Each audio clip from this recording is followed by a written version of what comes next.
कटक महानगर निगम अंतर्गत 52 नंबर वार्डर राजेन्द्र नगर अंचल में गत किछि दिन हेब जंडिस भली महामारी व्यापीबारे लागिछि। युद्धकालीन भित्तिरे जंडिस निराकरण पाई पदक्षेप ग्रहण करिबा प्रत्येक सहरवासी को 24 घंटा विशुद्ध पानीय जल जोगाई देबा सहरर विभिन्न स्थान में निम्नमानर पाइप परिवर्तन उन्नतमानर पाइप जरिया पानीय जल जोगाई देबा जल जोगाण कनेक्शन मीटर हटाइबा सहित जल देय आदाय बंद करिबा तथा प्रचंड ग्रीष्म प्रवाह चलुथिबारु सहरर जनगहली स्थान मानकरे पानीय जल जोगाण व्यवस्था करिबा दाबी रे आज एसयूआईसी नेता खगेश्वर सेठी नेतृत्व में महानगर निगम कमिशनर को एक स्मारक पत्र प्रदान करा जायछि। एही कार्यक्रम रे अन्य मानक मध्य अक्षय कुमार राउल, बसंत नायक, बबी बलवंत राय, विनोद सेठी, तरुण सेन नायक, शिवानी साहू, शिप्रा महांती, ज्योत्स्नाराणी दास, आर्य भट्ट, भरद्वाज, झरणा दास, सुजाता महापात्र प्रमुख प्रतिनिधि दल रे उपस्थित रही तुरंत दाबी गुड़िक पूरण करने निवेदन करिसेंते। जदि आगामी दिन में एथिरे किछि परिवर्तन न आसे तेबे सीएमसी कार्यालय सम्मुख बड़ धरणर विक्षोभ प्रदर्शन कराजिबो बोली दल पक्षरु चेतावनी दिया जायछि। अन्यपटे मेयर सुभाष सिंह प्रतिक्रिया कहते स्थिति नियंत्रण पाई आमे स्वास्थ्य विभाग टीम संपूर्ण प्रस्तुत अछि। सेमिति किछि बड़ धरणर समस्या होई नै, जहाँ भी पदक्षेप नेबा कथा ताहा निया जाउछि। खूब शीघ्र स्थिति नियंत्रण हेबो। कटक रे वर्तमान जो कामल रोग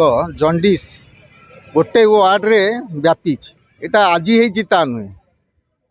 प्रति वर्ष विभिन्न मासरे कटक सहर विभिन्न वार्ड रे एई जंडिस देखा दउछि एवं ता सहित बहु वार्ड रे डायरिया पेट रोग ए सब मध्य होउछि।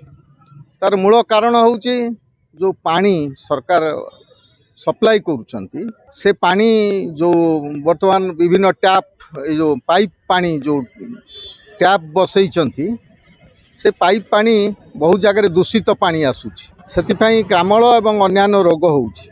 हलदिया पानी अनेक जगह हलदिया पानी मध्य आसुछि। एगुड़ार कौन प्रतिकार करा जाउनी। जो गोटे पानी जोगेबा क्षेत्र में जो सेफ्टी मेजर नबा कथा सेगुड़ा निया जाई नाही। निम्नमानर पाइप ड्रेन भितर पाइप जाउछि। एही प्रकार अव्यवस्था पाई आज सहर रे एही भली रोग व्यापुछि।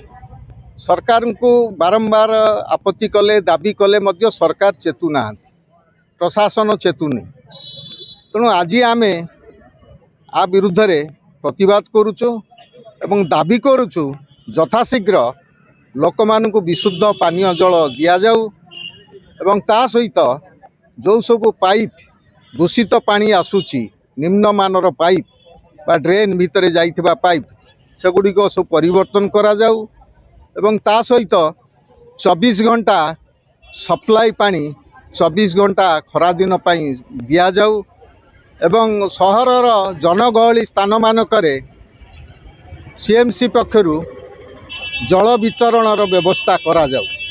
एई सबु दाबी रे आज आमे दाबी पत्र सीएमसी कमिशनर को दबु। सीएमसी कमिशनर जदि एटाकू यथाशीघ्र जदि पूरण न करंती बा या उपरे काम न करंती आमे निश्चित बाध्य हबु सीएमसी सम्मुख रे धारणा देबाकू बाध्य हबु। जंडिस कोन जान नथि आ जंडिस रो मूलोत्पाटन कटक के केबे चली 10 वर्ष गोटे वाटर इन्फेक्शन जन दी जन को अफेक्टेड होता राजेन्द्र नगर आम सांगे सांगे विभाग से स्वतंत्र कैंप पड़ी सब ऑफिशियली मुझे जाइए समस्ते अनुधान कर गोटे गोटे जगार कौटी वाटर इन्फेक्शन जन घर दीटा केस बाहर आउ कौटी बढ़िबार ना आम पूरा वाटर सप्लाई को चेक कर सब कथा वाटर बर्न डिजीज था जंडिस 10 वर्ष धरी कटक जंडिस नहीं सबुदिन जंडिस को मूलोत्पाटन कर पदक्षेप कटक महानगर निगम नहीं सारी एवं ड्रिंक फ्रॉम टैप कमटा 24 आवर्स सरीगले एटा गोटे टोटाल वाटर सप्लाई स्वच्छ पानीय जलर गोटे बड़ परिवर्तन आसो कटक सहर जोटा कि 350 कोटी टका प्रोजेक्ट माननीय मुख्यमंत्री नवीन पट्टनायक द्वारा परिचालित होची 90% सराणी और 10% जून सुधा सर अभियोग किए जीवन जी 5 टका खर्च कर अभियोग किए खंड जो कांग्रेस जी कहीदेला कथा विश्वास कर बीजेपी जी कहीदेला विश्वास कर किए कटक में अवदान कौन देले 50 वर्ष कटक इटा खंड जोखिले ना कोटी कोटी 350 कोटी टका विनियोग होची सीपीएम ताकर कई लोक ना बाक ना 2-4टा लोक अच्छा गोटे खबर कागज टीवी ना आसा दरकार से सब दल मैंने जो अच्छा विरोधी दल में लोक बाक ना खबर कागज बाहर दरकार से बंचे जो लोक जानवे